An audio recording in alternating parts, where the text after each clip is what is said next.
안녕하세요, 북니지입니다. 오늘은 엔더3의 새로운 라인업인 엔더3 네오와 엔더3 V2 네오에 대한 리뷰를 해보도록 하겠습니다.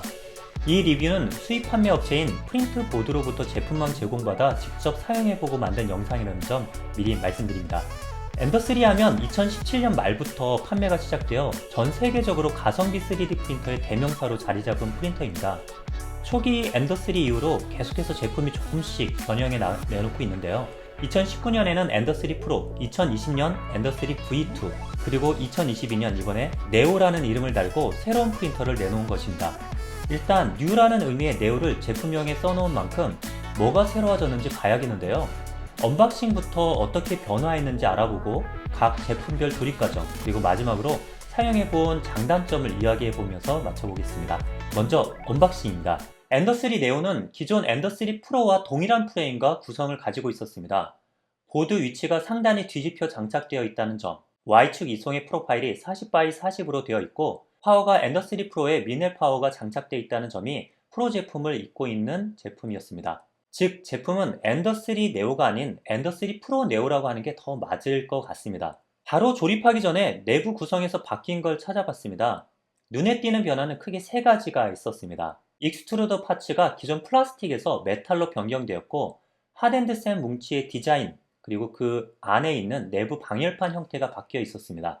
마지막으로 CR터치 탑재로 오토 레벨링이 기본이 되었다는 게 네오를 달고 나온 세 가지 차이점이었습니다.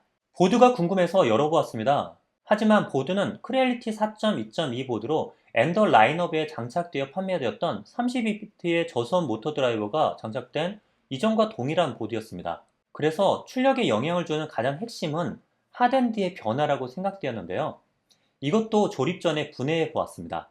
기존 엔더3와 크레얼리티 제품군에서 사용되어 왔던 붉은색 방열판이 아닌 알루미늄이 드러난 넓은 면적의 방열판으로 바뀌어 있었습니다.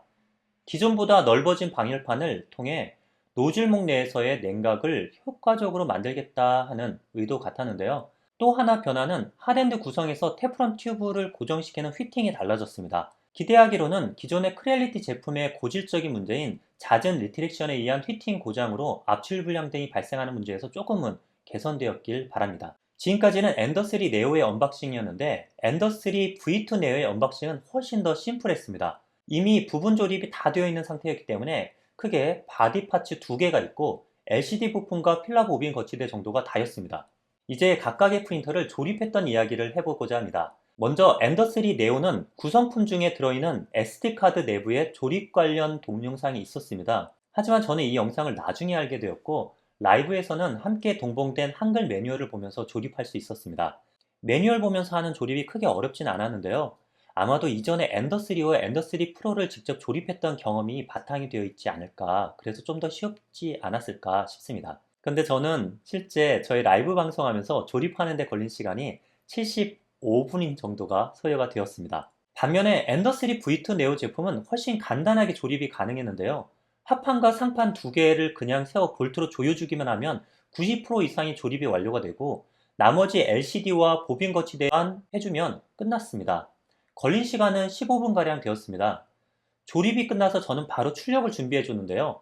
기존 엔더3 프로 제품과는 다르게 CR터치라고 하는 오토베드 레벨링 센서가 이미 장착이 다 되어 있는 상태여서 Z 엔드스탑의 조정을 위해 별도의 작업이나 하단에 있는 베드 조절 나사를 돌렸다 풀었다 하는 번거로움은 없어서 그냥 정말 편했습니다. 딱 한 번만 센터점에 대해서 Z 옵셋을 조정해 주기만 하면 출력은 그냥 맡기면 되더군요. 이것은 엔더3 네오와 V2 네오가 모두 동일했습니다. 지금 이곳에는 오른쪽에 엔더3 네오, 그리고 왼쪽에 엔더3 V2 네오가 있습니다. 엔더3 네오는 2019년에 나왔던 엔더3 프로 제품의 네오 모듈인 풀메탈 익스트루더, 또 넓어진 방열판의 핫앤드 파츠, 그리고 마지막으로 CR터치가 장착된 제품입니다.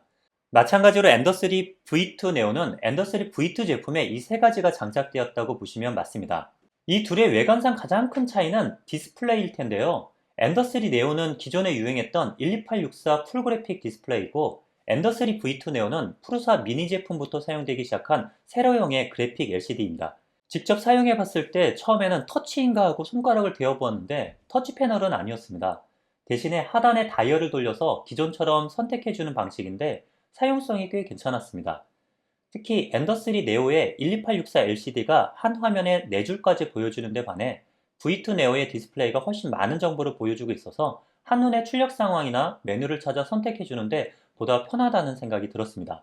특히 크레얼티 슬라이서로 슬라이싱을 하게 되면 화면상에 출력물 그림이 나타나는 것은 꽤 괜찮다고 생각이 되었습니다. 다만 출력 도중에는 해당하는 그림이 나오지 않는다는 것은 좀 아쉬웠습니다. 둘 다 한글화가 되어 있는데요. 엔더3 네오는 아쉽게도 한글 구현이 좀 구리다고 할까요? 무브도 이송이라고 하는 말이 있는데 운동이라고 번역이 되어 있고, 필라멘트 체인지 시 나타나는 화면도 글자들이 잘려 있는가 하면 가장 앞권은 출력을 진행하게 되면 화면의 출력 여부를 선택하는 내용에 프린트가 아닌 프린스라고 나오는 것이 보면서 정말 황당하기도 했습니다. 폰트도 많이 어색하고 그렇기 때문에 저는 그냥 메뉴에서 영어 모드로 변경해 사용하려고 합니다. 둘 다 동봉된 SD카드 내에 있는 레빗이라고 되어 있는 파일을 동시에 출력을 걸어 비교해 보려고 했는데요. 그랬더니 이상하게도 V2 네오가 네오 제품보다 7분가량이나 늦게 출력이 되는 것이었습니다. 이게 뭔가 싶어 당황했는데 알고 보니 V2 네오 제품 안에 들어있는 레빗.g 코드가 조금 큰 출력물이었습니다. 저는 이게 펌웨어에서 가속도나 저크값의 설정이 다르거나 혹은 LCD가 다르기 때문에 보드에 주어지는 부하가 달라서 출력 속도가 차이가 나는가 하고 막 소설을 썼는데요. 단순한 해프닝이었습니다. 출력은 둘 다 무난하게 해줬습니다. 다양한 모델링을 출력해 주었는데요. 수많은 리트렉션이 이어지는 에펠탑도 깔끔하게 나왔고 거밀도 거의 없었습니다. 출력 안정성과 쿨링 성능을 볼 수 있을 것으로 여겨지는 핀 서포트 챌린지 모델도 출력해 보았는데요. 한쪽 방향만 블로가 불게 되면 뭔가 편차가 있겠지 싶었는데 완벽하게 출력이 되어 놀랐습니다. 새로 바뀐 노즐색 구성이 괜찮은 성능을 보여주고 있다는 판단이 되었습니다. 다만 엔더3 V2 네오 제품이 엔더3 네오보다 출력물 품질에서 살짝 떨어지는 부분이 있었는데요. 그 부분에 대한 자세한 원인과 해결 방법에 대해서는 제가 별도로 영상을 준비하고 있으니 조만간 공유를 드려보도록 하겠습니다. 보급형 저가 조립식 프린터라는 포지션에 이 정도 출력이 나온다는 것에는 여전히 놀라지 않을 수 없었는데요. 특히 엔더3 네오 제품의 유리베드는 의외로 안착도 잘 되고 상당히 마음에 들었습니다. V2 네오는 파우더 코팅 자석식 스프링 시트로 되어 있는데 이거는 초반이라서 그런지 안착이 너무 잘 돼서 출력이 끝나고 떼는데 오히려 힘들기까지 했습니다. 이제 이 두 제품의 장점과 단점을 이야기해 보도록 하겠습니다. 아마 엔더3를 구입하시는 분들은 3D 프린터에 입문자가 많으실 것 같습니다. 그런 분들에게 있어서 중국산 조립식 저가 프린터는 AS가 안 된다라고 하는 리스크가 있는 게 사실입니다. 그런 면에서 수년째 판매되어 왔던 엔더3는 인터넷에 제품과 관련된 정보들이 가장 많이 올라와 있기 때문에 입문자들이 헤맬 때 다른 제품보다는 보다 쉽게 도움을 얻을 수 있지 않을까라는 점이 제 생각에는 가장 큰 장점이라고 볼 수 있었습니다. 두 번째 장점은 오토베드 레벨링 센서의 기본 장착이라는 점입니다. 엔더3를 구입해서 3D 프린팅 세계에 입문하신 분 중에는 레벨링의 고통을 겪으시는 분이 종종 계십니다. 그럴 때 오토 레벨링 센서를 달아야지 하면서 시도하다가 펌웨어까지 새로 올리고 하는 과정에서 잘 안 돼요. 육체적, 정신적 체력을 소비하시는 분들이 카페 등에서 자주 배웠었는데요. 이 제품은 그런 과정을 모두 스킵할 수 있다는 점이 장점이라고 하겠습니다. 세 번째로는 기존 라인업에 있어서 고질병이었던 압출 불량 문제의 원인 중 하나였던 플라스틱 익스트루더 파츠의 파손, 또 잦은 리트렉션에 의한 휘팅의 피로 파괴 등은 많이 개선되었다는 점입니다. 앞으로 오랜 기간에 걸쳐 출력을 직접 해봐야 되겠지만 풀메탈 익스트루더와 바뀐 하드엔드 구조로 인해서 내구성은 보다 올라가지 않았을까 예상을 해봅니다. 다음으로 단점 혹은 아쉬운 점을 몇 가지 생각해 보겠습니다. 첫째로 엔더3가 가성비 프린터로 알려져 있고 한때는 할인했을 때 18만원대에서도 구입이 가능했는데 이번 네오 제품은 각각 33만원 그리고 39만 8천원으로 가격대가 많이 올랐다는 것입니다. 물론 고환율로 인한 상승폭이 있겠지만 20만원 전후에서 가볍게 입문할 수 있었던 가격보다는 부담이 될 수 있는 가격이라는 점이 아쉬운 점입니다. 둘째로는 네오라는 이름이 붙여진 만큼 보다 더 새로운 걸 기대했는데 기존 라인업의 폼팩터를 그대로 활용하고 있다는 점입니다. 적어도 보드는 새로 발전된 보드가 탑재되지 않았을까 했는데 2년, 3년 계속 기존 라인업 제품에서 활용됐던 것이 그대로 들어있었던 점, 이런 점이 아쉬웠습니다. 셋째로는 일부 부분 조립 후 배송되는 방식이기 때문에 공장에서 어떤 오퍼레이터 손을 거쳤냐에 따라 뽑 기운이 생길 수 있다는 점이 단점으로 이야기하겠습니다. 물론 프린터를 조금 접해보신 분이라면 문제를 조치해서 정상으로 만들어 출력 생활을 이어갈 수 있지만 뽑기 운이 나빴을 때는 처음 입문자들은 당황할 수밖에 없을 거라는 생각이 듭니다. 이런 부분은 모든 중국산 조립식 프린터가 갖고 있는 동일한 문제라서 어쩔 수 없는 부분이긴 한데요. 국내 이 제품을 판매하는 프린트 보드사에서는 제품에 대한 조립 서비스 그리고 6개월간 무상 AS를 제공하고 있다고 하니 서울이나 경기권에 사시는 입문자들은 이용해 보시는 것도 좋을 것 같습니다. 그러면 어떤 분들이 이 프린터를 구입하면 좋을지 정리해 보도록 하겠습니다.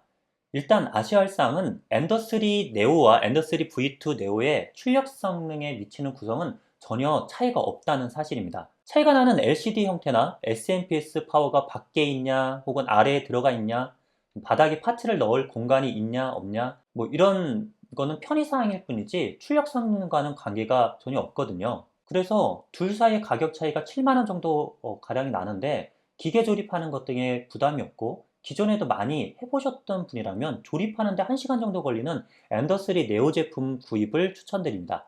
일단 가격이 보다 저렴하기도 하고 직접 조립해 본다는 것은 나중에 문제가 생겼을 때 분해는 조립의 역순으로 하면 되잖아요. 그래서 분해하는 것도 조금 더 자신감을 갖고 할 수 있어서 향후 유지 관리에 도움이 될 것으로 보기 때문입니다.